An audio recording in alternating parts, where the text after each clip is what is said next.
soccer. It's the most versatile sport. You just need a giant field, some goals, and a ball. Okay. And really, you don't need the giant field. You just need a ball and maybe a goal, which can just be an arc of sticks or whatnot. Sure. But some people don't have balls. Some people have squids. I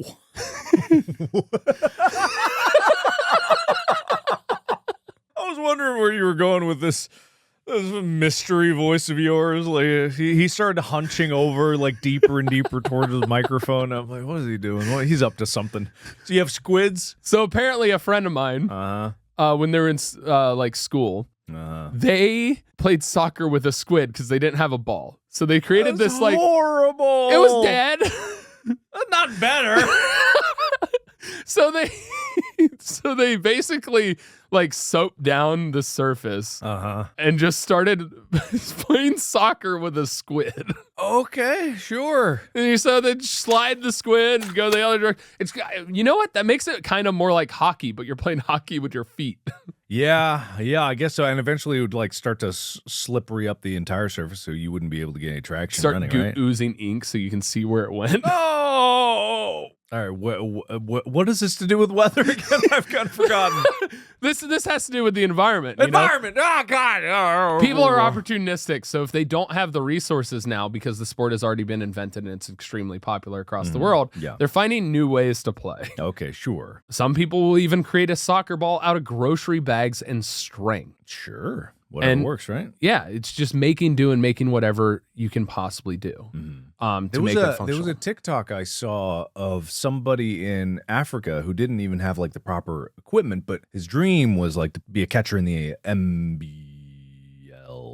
Major League Baseball, MLB. MLB. MBL. The Major Baseball League. You're close. But he had videos of him like trying to train. He didn't even have a catcher's mitt. He just had like this piece of like thick paper, and someone would just throw him a ball over and over again. But on his wrist, he had a string, and it was attached to like these 10, 20-pound weights. So every time he'd catch a ball, he'd have to lift the weights up with his other arm to catch the ball. And so he's like coming up with all these strange ways to try to train to be a better catcher, even though there's no other team there. There's not even a high school team. There's nothing there, but it's his dream. So he just like makes do, and he wants it. And so hopefully, like the MLB. You had it right. It was MLB. Sees that TikTok or something or that video and then maybe flies him out for something. Well, and that's fascinating because back in the day when they created sports, it wasn't like so. What day was that when they created sports? What day?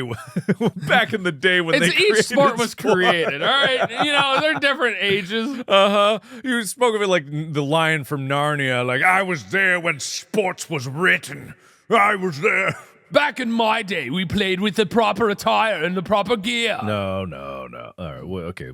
When it was made, sure. But when it was made, they didn't think about how it would become so popular that suddenly people that aren't in the environment that's made for that sport, where you have the sand, the bases, the grass field for baseball, and the leather to be able to have a glove, and even that in the affordability of it, they didn't think of different ways that people would like be able to do this outside of that region. But because of the way media is now and how far stretching with the advent of the internet and so many things, the amount of people that are like, I actually just really gravitate towards the sport. And now you're playing with a string of weights and a piece of paper and catching, I imagine maybe it's a real baseball. Maybe it's something else. It looked like it might've been a baseball. Yeah. And it's crazy. So here's a fun incident, how an environment can really affect the result of the game. Because obviously, if you change the gear, it's going to favor people who are used to that gear. So if you took professional soccer players and you had them play with a squid on a soapy field surface, I'm pretty sure the kids used to the squid on the soapy field surface would have the advantage. Possibly, I guess.